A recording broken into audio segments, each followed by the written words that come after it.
You are welcome to this series of mathematics. पिछले class में हम लोग देखे थे रैंक ऑफ मैट्रिक्स का इंट्रो पार्ट। तो रैंक ऑफ मैट्रिक्स क्या है? स्क्वायर मैट्रिक्स या रेक्टेंगुलर मैट्रिक्स दोनों के लिए हम लोग एग्जिस्ट करता है। और रैंक क्या होगा? हाईएस्ट नॉन जीरो माइनर, मतलब ऑर्डर उसका किसी भी नॉन जीरो माइनर का जो ऑर्डर होगा, जो हाईएस्ट होगा, इसको हम लोग देखेंगे किस तरह, और इसको डिनोट करते हैं रो से या फिर इंडिपेंडेंट रोज और कॉलम ऑफ मैट्रिक्स। तो एग्जांपल एक लिए थे हम लोग, एक मैट्रिक्स है, तो इसमें सबसे पहले चेक क्या किया, सिंपल सा है, क्या पहले चेक कर लो कि इंडिपेंडेंट रोज और कॉलम कितना है। अगर पता चल गया, कोई भी अगर इंडिपेंडेंट रोज निकल गया तो उसको माइनस करके बाकी इंडिपेंडेंट रोज का जो संख्या होगा वही उसका क्या होगा, रैंक होगा। एक और एग्जांपल ले लेते हैं। फॉर एग्जांपल एक मैट्रिक्स हम लोग को देखिए, एक और एग्जांपल, एक मैट्रिक्स हम लोग को दिया गया है 2 1 2 1 -1 -1 1 1 1 0 3 2 0 -1 4 3।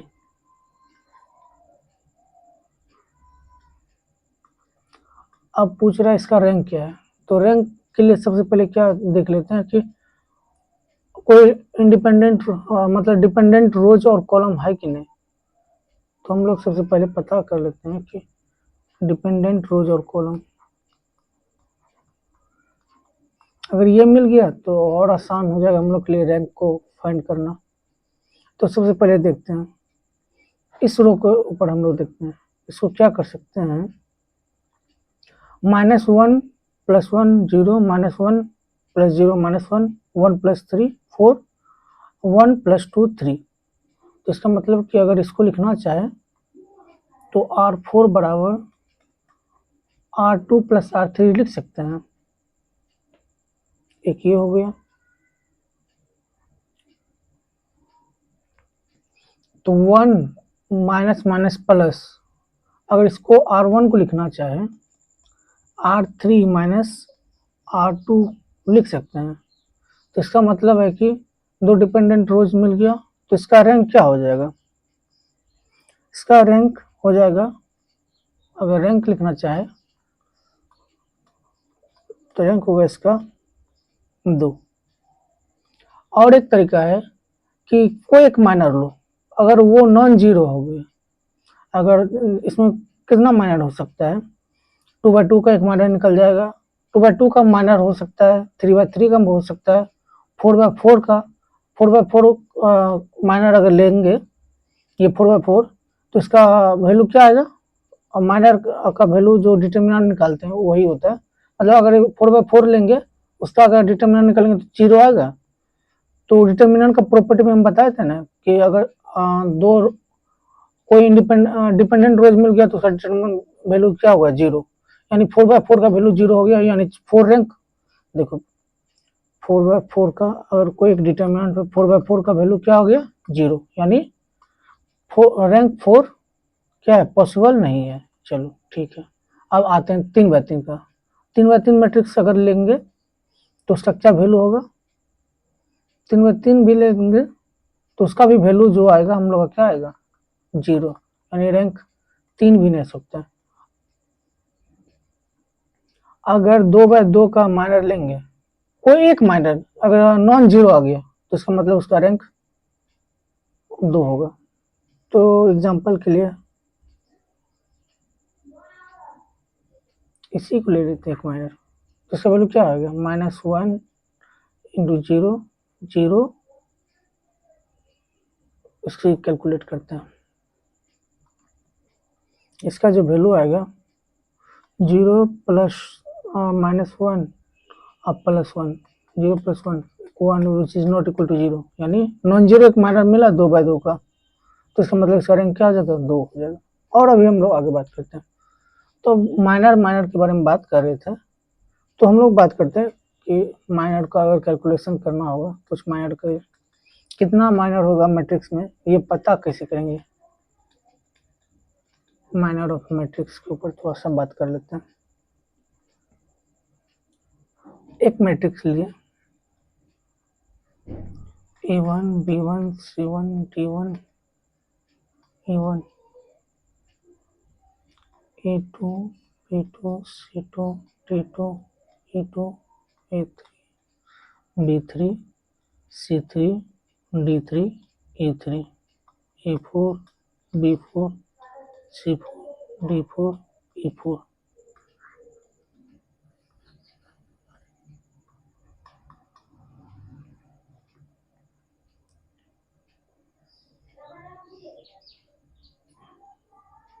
अगर कोई पूछ ले हमको इसमें से 4/4 का कितना माइनर है, तो अगर क्वेश्चन एग्जाम में या फिर कहीं कोई पूछ ले कि बताओ हमको इसमें 4/4 का कितना माइनर पॉसिबल है। 4/4 माइनर का मतलब क्या हो गया, यानी 4/4 माइनर कितना है, अगर उसका कोई पूछ ले तो क्या करेंगे। सबसे पहले नंबर ऑफ रो कितना है 4, नंबर ऑफ कॉलम कितना है 4 होना चाहिए। तो इसका निकालने का फॉर्मूला क्या होता है, सबसे पहले अपना क्या देखना है, एक स्टेप लिख देते हैं। सबसे पहले choose number of row and number of column from given matrix, from given number of row और कॉलम, नंबर ऑफ रो और कॉलम, ये स्टेटमेंट लिख लो। उसके बाद हम लोग देखते हैं अब इस स्टेटमेंट का क्या मतलब होता है, फिजिकल मीनिंग क्या होता है कि हम लोग का कितना ये है, रो 4 है कॉलम 5 है, तो हमको क्या निकालना है कि 4/4 माइनर कितना होगा, उसका संख्या निकालना है, number of minor of order 4/4। तो सबसे पहले नंबर ऑफ रो और कॉलम, नंबर ऑफ रो कितना है 4 और हमको चाहिए कितना, यानी इसमें से सिलेक्शन कितना करना है 4 का, और नंबर ऑफ कॉलम कितना है 5 और हमको चाहिए कितना 4। इसका जो कैलकुलेशन करके आंसर आएगा वही कितना निकलेगा मेरा कि 4/4 ऑर्डर 4 का जो भी माइनर होगा उसका संख्या निकल जाएगा, मतलब number of order minor of order 4। इसको अगर लिखना चाहिए लैंग्वेज फॉर्म में, number of minor of order 4, तो इसका वैल्यू हो जाएगा 4C4 का वैल्यू कितना हो जाएगा 1, 5C4 का वैल्यू कितना हो जाएगा 5, तो इसका आंसर हो जाएगा 5। अगर सेम चीज परम्यूटेशन और कॉम्बिनेशन में इसका सॉल्यूशन करने के लिए आप लोग पढ़ के आए होंगे, अगर नहीं पढ़ के आए हैं तो आपके लिए हम बता देना चाहेंगे। एक यहाँ पे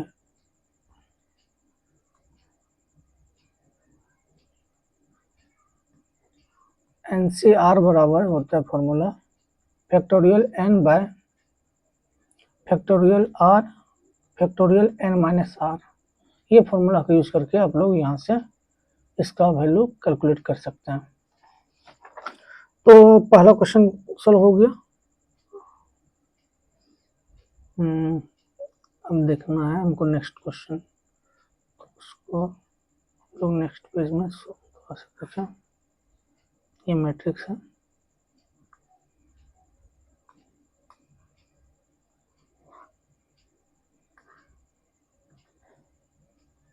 अब अगर कोई पूछ दे हमसे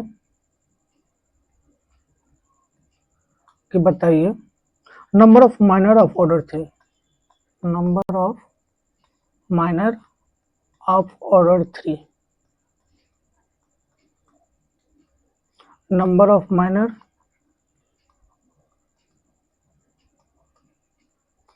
ऑर्डर 2, नंबर ऑफ माइनर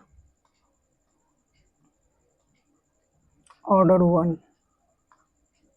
तो सब क्या हो जाएगा, चूज नंबर ऑफ रो और कॉलम फ्रॉम गिवन मैट्रिक्स, मतलब कि पहले नंबर ऑफ रो और कॉलम जो कि गिवन होगा उससे सिलेक्शन करना है ना। सिलेक्शन के लिए हमेशा क्या होता है, सी होता है, मतलब कॉम्बिनेशन। तो हम लोग का कितना है, 4, 4 में से हमको चाहिए कितना, ऑर्डर 3 का मतलब क्या हो गया, 3/3 को अगर बोल दे सिर्फ ऑर्डर 3 है मेरा किसी मैट्रिक्स का, इसका मतलब समझ लेना है कि इसमें 3 रो और 3 कॉलम होगा। तो वही बात है कि ऑर्डर 3 का मतलब यहाँ हो गया। ऑर्डर 2 अगर बोल दे तो उसका मतलब है कि 2/2 मैट्रिक्स है। तो ऑर्डर 3 के लिए देखना है हमको। तो 4 रो में से हमको चाहिए 3 और 5 कॉलम से हमको चाहिए 3। सेम कंडीशन 4 रो में से हमको चाहिए कितना, और 5 में से 2, 4C1 5C1। इसको अगर कैलकुलेट करेंगे तो इसका वैल्यू आ जाएगा कितना, 4C31। यहाँ पे फॉर्मूला क्या था, फैक्टोरियल 4/n। अगर इसको n मान लो, consider n C r, n का वैल्यू 4, तो factorial n by factorial r,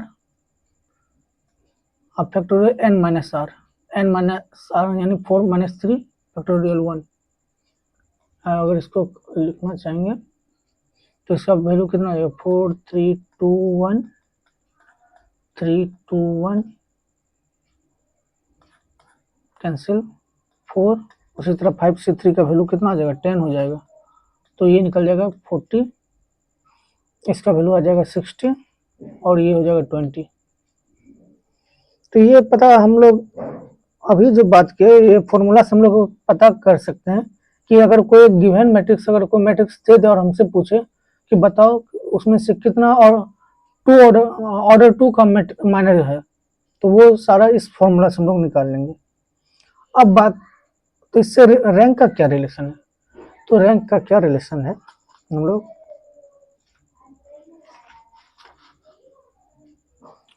आगे बात करते हैं।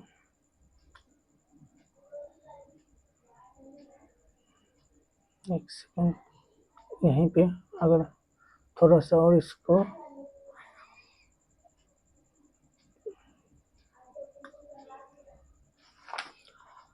अगर बात करें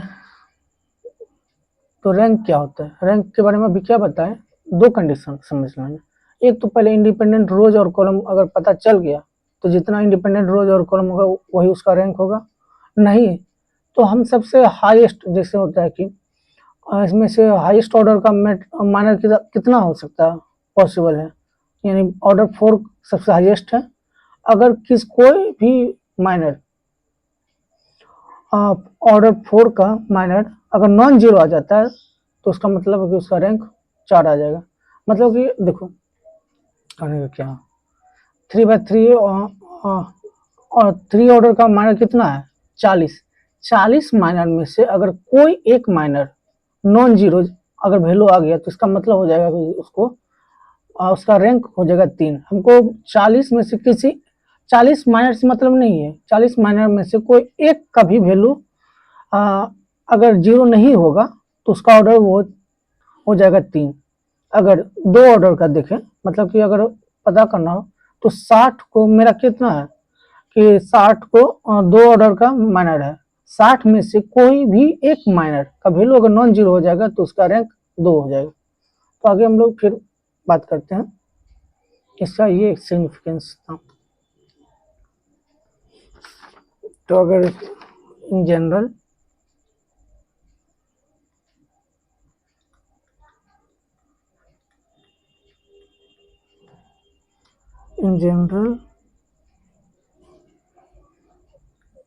द नंबर ऑफ माइनर, जो है इसको हम लोग स्टेटमेंट में लिख लेते हैं, the number of minor of order are, MCR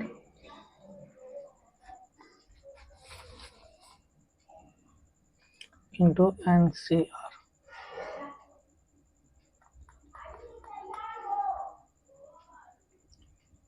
The order of greatest minor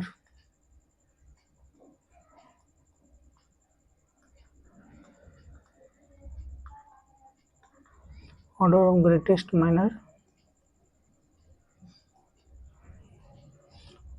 minimum of m और n। एग्जाम्पल, एक मैट्रिक्स 7/3, इसका ग्रेटेस्ट माइनर कितना हो सकता है? तो मिनिमम 7 और 3 में मिनिमम को सिलेक्ट करना है, यानी 3 जो भी, और बाकी फॉर्मूला अभी हम जो लिखे थे उसको भी, एन सी आर का value factorial n by factorial r factorial n minus are.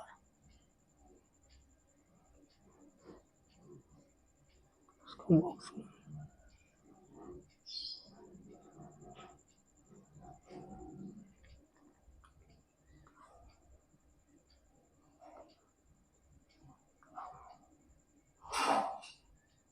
Box में कर लेते हैं। अब कुछ नोट पॉइंट देख लें, ये जनरल अभी कंडीशन जो निकला, बाकी कुछ नोट पॉइंट हम लोग नोट कर लेते हैं। नोट पॉइंट देखते हैं।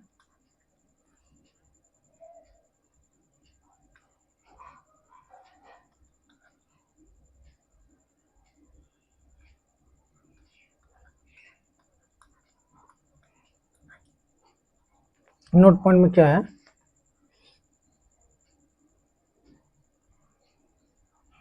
अगर कोई एक मैट्रिक्स हमको अगर ये बता रहा है कि उसका रैंक है, एक ए मैट्रिक्स है जिसका रैंक 1 है, यानी इसको हम लोग क्या, यानी रो ए का वैल्यू कितना है, आर है। मतलब कि अगर रैंक आर है तो इससे हम लोग क्या समझ सकते हैं कि देयर इज एटलीस्ट, इससे हम लोग ये पता चलेगा कि there is at least one non zero minor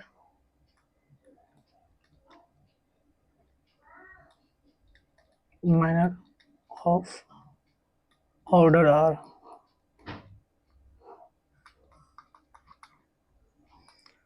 every minor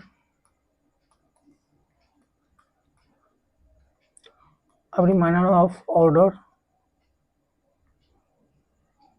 greater than r must be 0।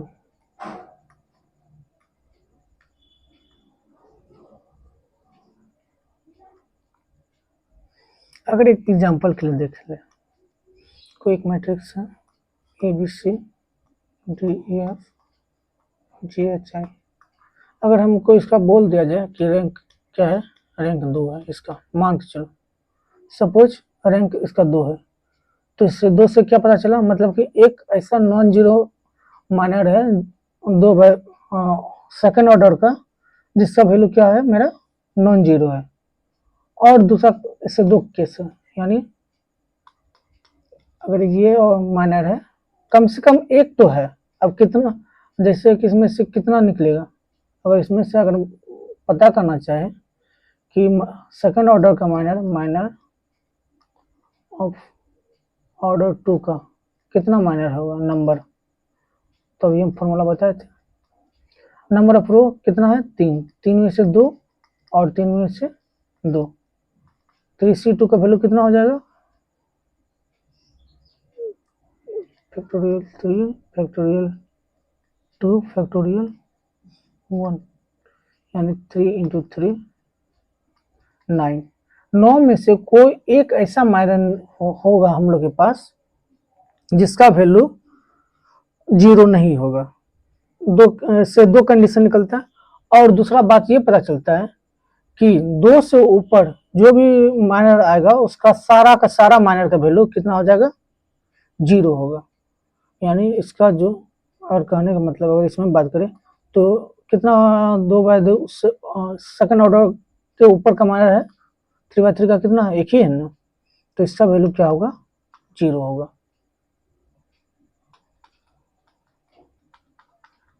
सारे 3/3 ऑर्डर का जो भी माइनर का वैल्यू होगा 0 होगा। ये पता चल चुका है। अब हम लोग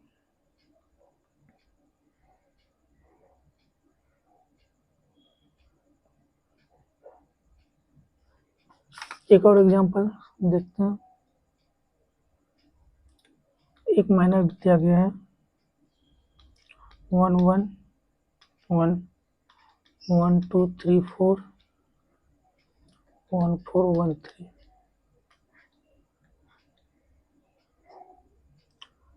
इसमें से एक माइनर लेते हैं। सपोज अब इसका रैंक निकालना है तो एक माइनर ले लेते हैं हम लोग। माइनर कोई एक माइनर सेलेक्ट कर लो 3 का। अब इसका वैल्यू निकाल लो। इसका वैल्यू अगर निकालेंगे हम लोग 1 2 minus 12 minus 1 1 minus 3 plus 1 4 minus 2 minus 10 plus 2 plus 2 minus 6। इसका मतलब एक माइनर का वैल्यू नॉन जीरो हो गया। तो हम सारा का चेक करना ही नहीं, कोई भी एक ऐसा चेक कर लो जिसका वैल्यू जीरो ना हो, तो वही तुम्हारा रैंक हो जाएगा उस ऑर्डर के लिए। तो हम चेक कर लिए एक, इसमें से और भी है तो इसका रैंक हम लोग का कितना आ जाएगा 3 आ जाएगा। हम ये मान रहे हैं। अब कोई होगा सपोज किसी को मानो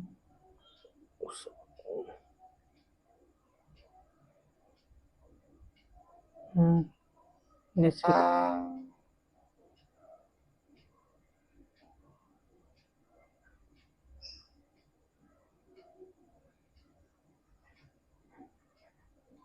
मेरा मन था कि हम इस माइनर को सिलेक्ट किए।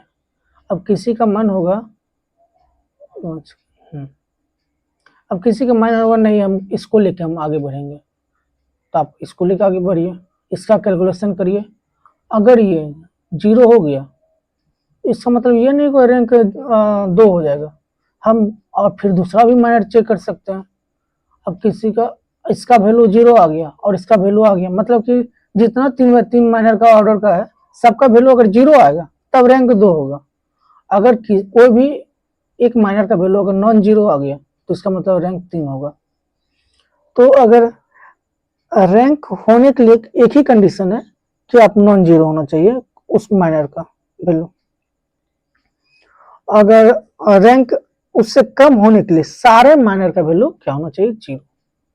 बाकी प्रैक्टिस करिएगा तो आपको पूरा तरह से क्लियर हो जाएगा। जितना समझाना था ये बात कर लिए। अब कुछ पॉइंट्स हैं, इंपॉर्टेंट पॉइंट्स देख लेते हैं। 1 second.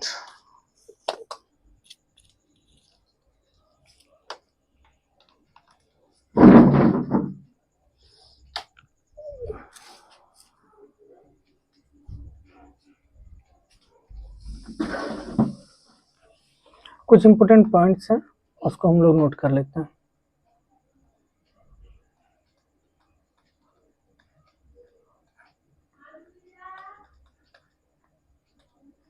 Rank of null matrix का रैंक क्या होगा हमेशा। अगर कोई पूछ ले रैंक ऑफ नल मैट्रिक्स, इसका मतलब उसका वैल्यू हमेशा क्या होता है जीरो ही होता है। तो उसको हम लोग इज टेकन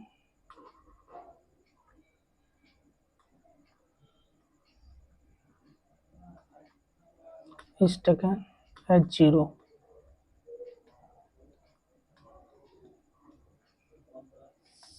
सेकेंड, इफ एक मैट्रिक्स है m by n is not a null matrix. चलो एक मैट्रिक्स ले जो कि नल मैट्रिक्स नहीं है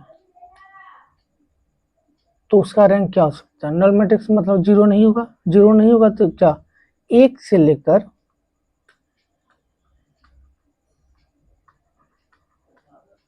पॉसिबिलिटी क्या है minimum of m minus n। ये बताया था minimum of m minus n क्या होता है कि हाईएस्ट ऑर्डर का माइनर। अगर कोई एक मैट्रिक्स दे दे और पूछे इसमें से सबसे जो हाईएस्ट ऑर्डर का माइनर क्या हो सकता है तो हम लोग देख लेंगे उसका रो और कॉलम में से कौन मिनिमम है। जो भी मिनिमम होगा उसका ऑर्डर हाईएस्ट ऑर्डर वही होगा। तो इसलिए एक से लेके इसके रेंज के बीच में लाई करेगा और या तो एक होगा या उससे ऊपर, और लेकिन जो मिनिमम है उसके बराबर या उससे नीचे होगा। Third point, rank of non singular matrix,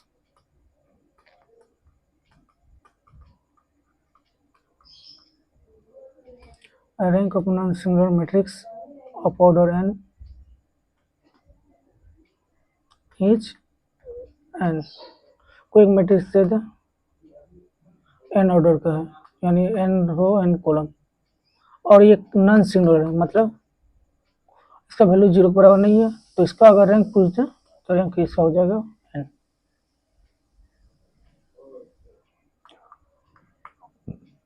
rank of row matrix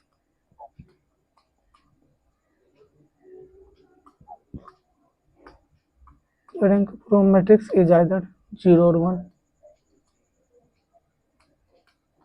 अब इसका मतलब क्या हुआ? रो मैट्रिक्स क्या हो सकता है? जैसे एग्जांपल, रो मैट्रिक्स का डिफिनेशन क्या कहता है कि एक रो में होना चाहिए। एक रो का मतलब या तो ऐसा भी हो सकता है, ये भी रो मैट्रिक्स है और ये भी रो मैट्रिक्स है। इसका रैंक क्या होगा? इसका रैंक है 0 और इसका रैंक क्या है? 1। इंडिपेंडेंट रो कितना है? एक ही ना, तो इसलिए ये कंडीशन लिखा है कि रो मैट्रिक्स आइदर 0 और 1।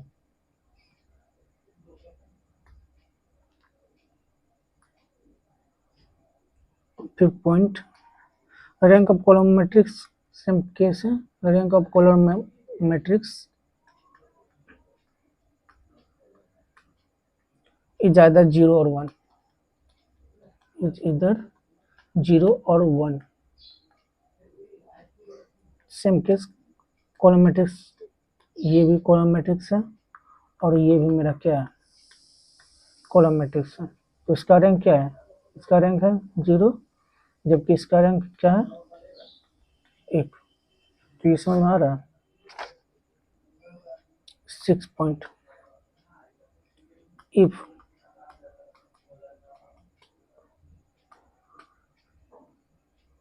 वन बाय एन है, दो मैट्रिक्स है R2 non zero matrix,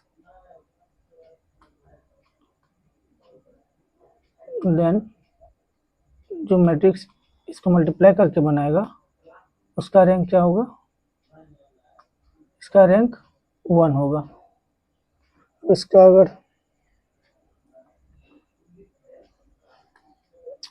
example देख लेते हैं एक बार।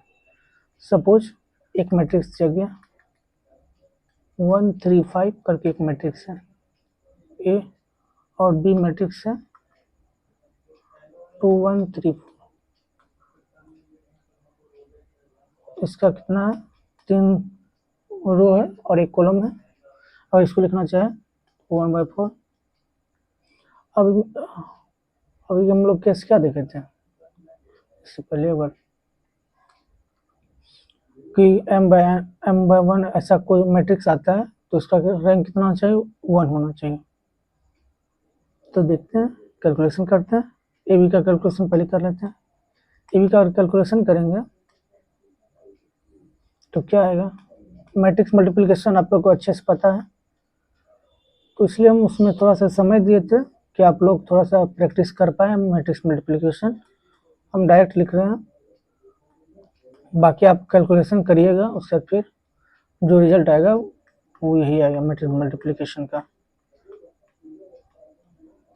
अगर देखें 2 3 6 2 5 10, यानी R1 R2 and R3 are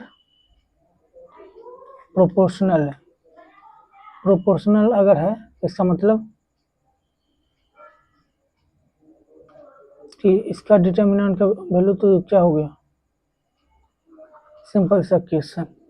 अगर R1 और R2 प्रोपोर्शनल है और R2 R3 प्रोपोर्शनल है, तो इसका मतलब इसका रैंक कितना होगा? पहला तो 3/3 का एक 0, सारे 0, क्या कहते हैं, इसका डायरेक्ट रैंक हो जाएगा 1। इसका मतलब 3/3 का मैट्रिक्स का जो भी माइनर है सबका वैल्यू 0 आ जाएगा। 2/2 का 0 आएगा और 1/1 का नॉन 0 होगा। चेक करने के लिए अगर पता करना है देख लो।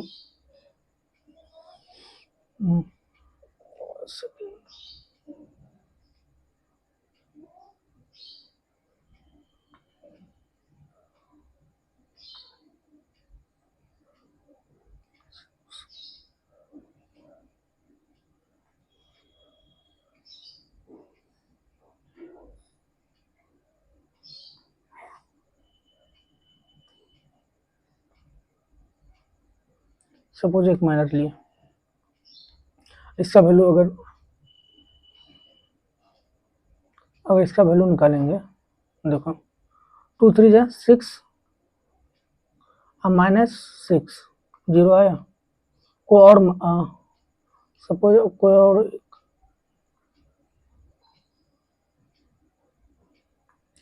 चलो हम बात किया कि कोई भी 3/3 अगर 2/2 का ऑर्डर का लेंगे सबका वैल्यू 0 आएगा।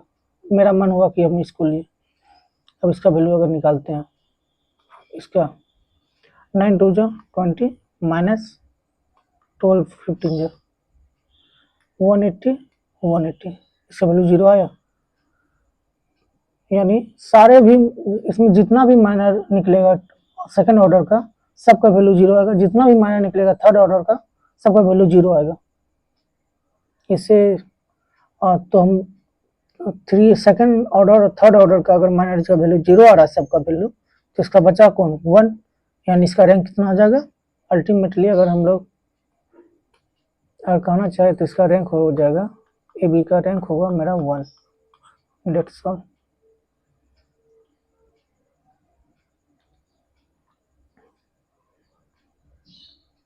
अब हम लोग 7 पॉइंट देख लें।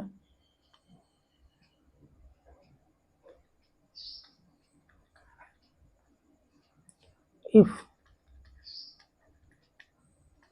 M/1 is not null matrix,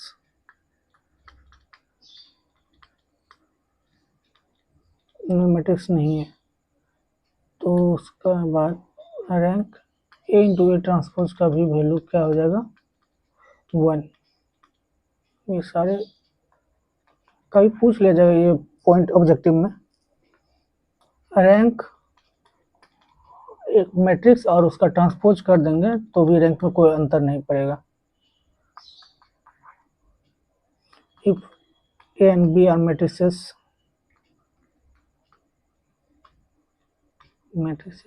of same order,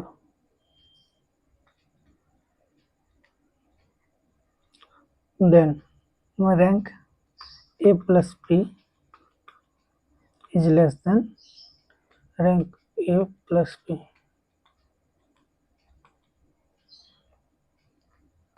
10th point, rank और किसी आइडेंटिटी मैट्रिक्स का अगर रैंक पूछा जाए, जितना ऑर्डर का वो आइडेंटिटी मैट्रिक्स होगा रैंक उतना होगा। सपोज I2 का मतलब क्या होगा,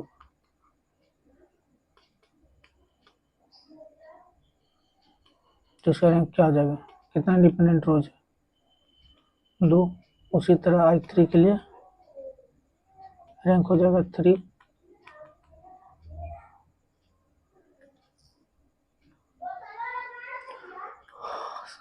point, in a matrix if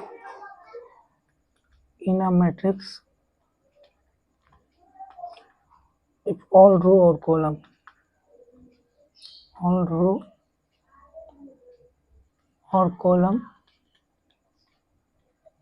are identical या proportional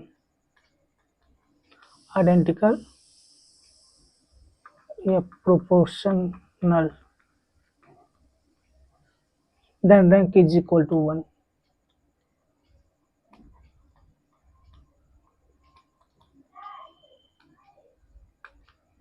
अब ये ऐसा केस आया था ना, अब अगर देखना चाहे अभी एक एग्जांपल जो लिए थे,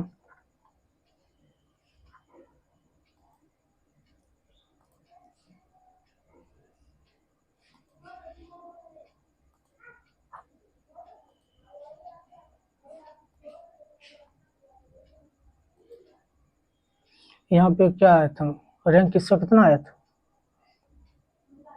इसका रैंक था मेरे पास 2। उसके बाद कोई एग्जांपल था मेरे पास, सॉल्व किया था question,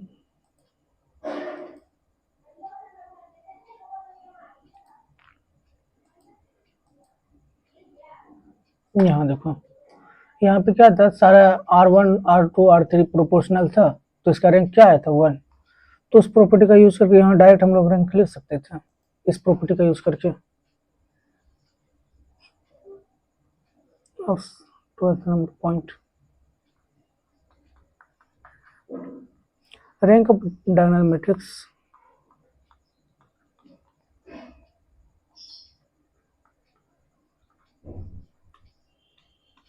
Rank of diagonal matrix is number of non-zero.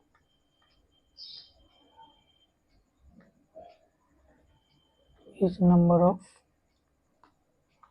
non-zero diagonal element.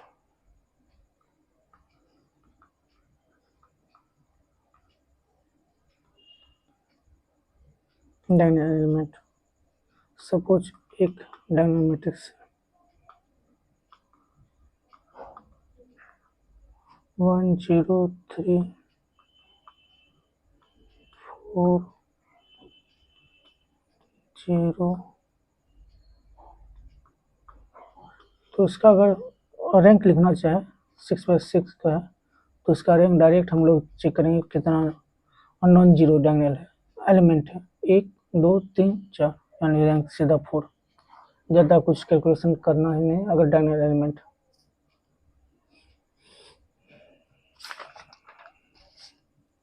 अब बात करते हैं, देखिए कितना टाइम इक्विवेलेंट फॉर्म का बात करते हैं। इक्विवेलेंट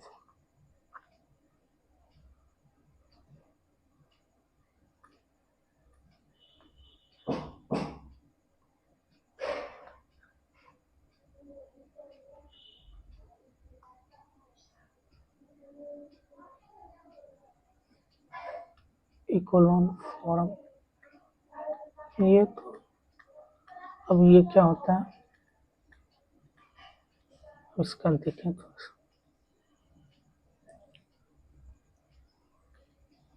अगर कोई बात आए इसमें लिखना है कि बाय अप्लाइंग, इसमें क्या करते हैं बाय अप्लाइंग रो ट्रांसफॉर्मेशन करके by applying row transformation we convert a given matrix into a form.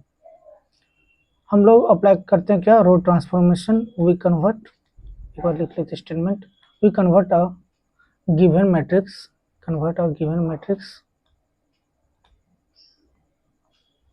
into a form in which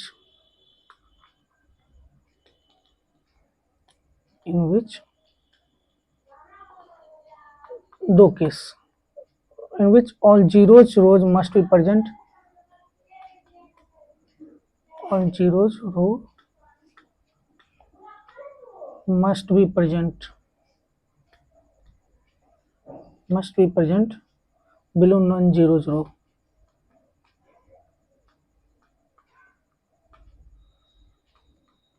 Non-zeros row. Second, in the non-zero row,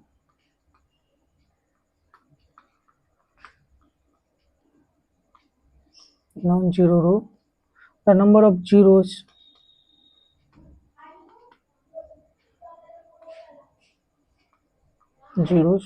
before the first non-zero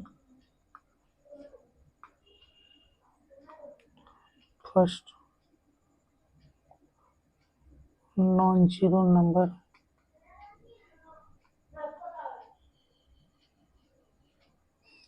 to the next row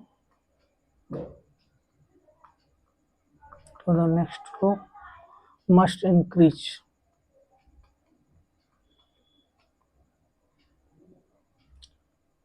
Such form is called echelon form of Given matrix.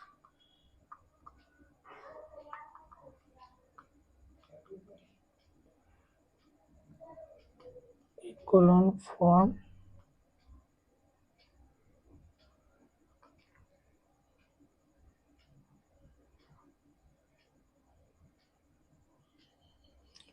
of given matrix। अब ये क्या होता है हम लोग समझते हैं। अगर सिंपल लैंग्वेज में अगर कहना चाहें इक्विवेलेंट फॉर्म एक ऐसा फॉर्म मैट्रिक्स है, कोई एक मैट्रिक्स अगर हम लोग को दे दिया जाए, फॉर एग्जांपल एक मैट्रिक्स है सपोज 1 2 0 0 1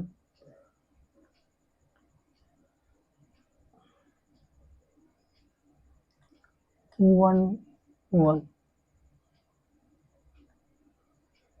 ये सिंपल 0 0। तो इस मैट्रिक्स को इस तरह अरेंज करना है कि सबसे पहले जैसे कि 0 1 2 कुछ इस फॉर्म में ये आ जाए,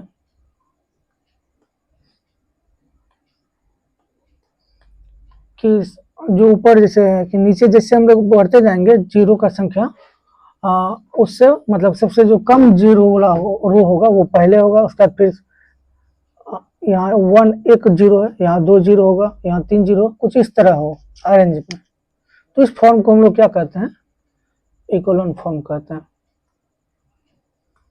अगर इस तरह अरेंजमेंट अगर हम लोग बना पा रहे हैं तो पहले रो में अगर एक जीरो है तो सेकंड रो में भी एक, अगर सबसे जो ज़्यादा जीरो होगा मतलब कि उसके बाद बढ़ते क्रम में असेंडिंग ऑर्डर में जीरो का हो, जैसे हम लोग नीचे जाए, पहले में अगर एक है तो सेकंड रो में क्या 2, थर्ड रो में 3 होना चाहिए, अगर 3 पॉसिबल है तो, ऐसा नहीं कि नहीं है अगर हो रहा है तो भी।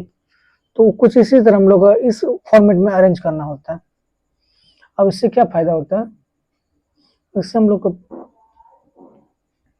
मैट्रिक्स का जो होता है डिटर्मिनेंट कैलकुलेस, मतलब कि मैट्रिक्स का, जैसे इससे हम लोग को एडवांटेज ये मिलता है कि अगर मैट्रिक्स का डिटर्मिनेंट निकालना हो तो उसमें हम लोग को आसानी हो जाता है।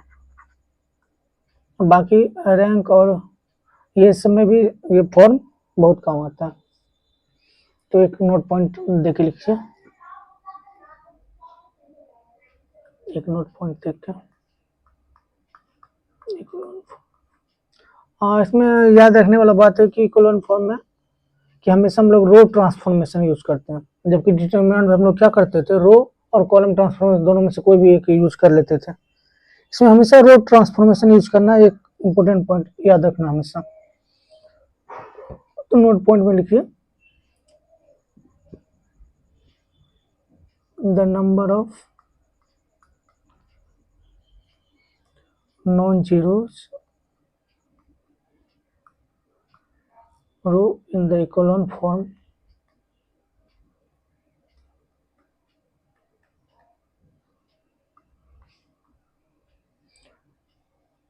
in the matrix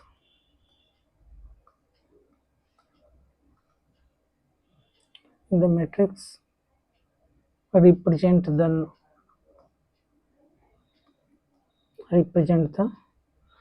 rank of matrix.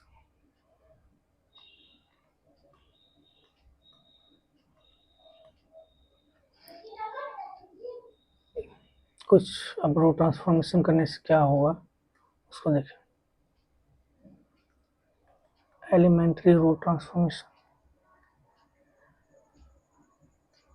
Elementary row transformation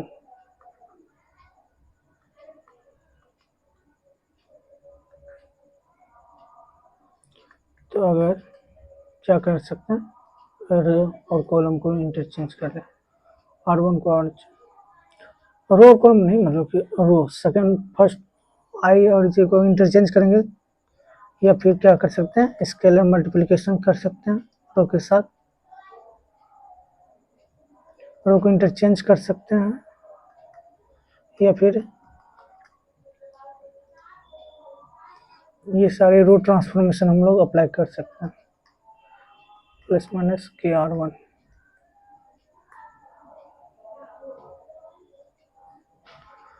जो भी मैट्रिक्स हम लोग का अगर इस तरह कर, इस अगर ये रो ट्रांसफॉर्मेशन अप्लाई करेंगे, इससे मैट्रिक्स में चेंज नहीं रहेगा बल्कि इक्विवेलेंट मैट्रिक्स ही रहेगा। तो इसको हम लिख सकते हैं कि matrix obtained by elementary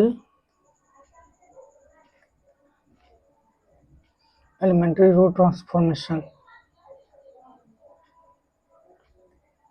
elementary row transformation are equivalent to each other.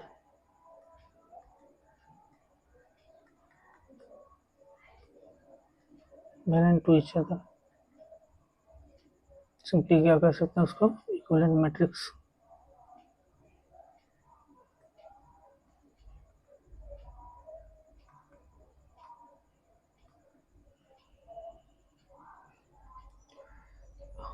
अगर यहाँ पे एक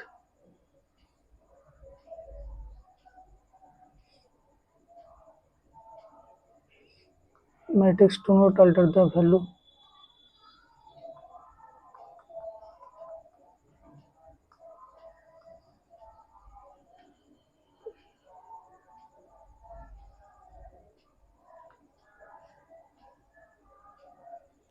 यहाँ पर अगर एक नोट पॉइंट तक लिखना चाहेंगे तो लिखेंगे, बताए थे। हाँ, डिटर्मिनेंट में अगर थर्ड केस जो होता है, ये क्या होता था, अगर रैंक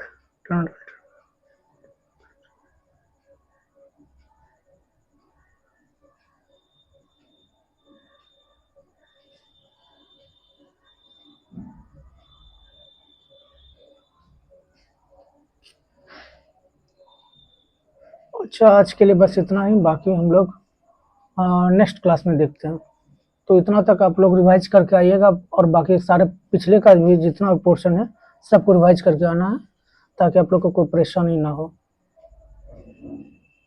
हाँ, बाकी हम लोग देखेंगे बीच में, अगर कभी मौका मिलेगा तो लाइव क्लास भी रखेंगे। बाकी आप लोग को जो भी जैसा लग रहा है कि अगर कुछ कमी है या फिर कुछ प्रॉब्लम आ रहा है कि समझ में नहीं आ रहा है, तो कुछ डाउट क्लास भी रख लेंगे हम लोग अपना गूगल मीट पर। बाकी आप लोग का जो भी फीडबैक है वो सारा शेयर करिए कि ये प्रॉब्लम हो रहा है या फिर कुछ प्रॉब्लम आ रहा है, नहीं समझ में आ रहा है। तो चूंकि अभी हम लोग 1 to 1 कम्युनिकेशन तो कर नहीं रहे हैं, बाकी ये सब। Have a good day. So next class में मिलते हैं।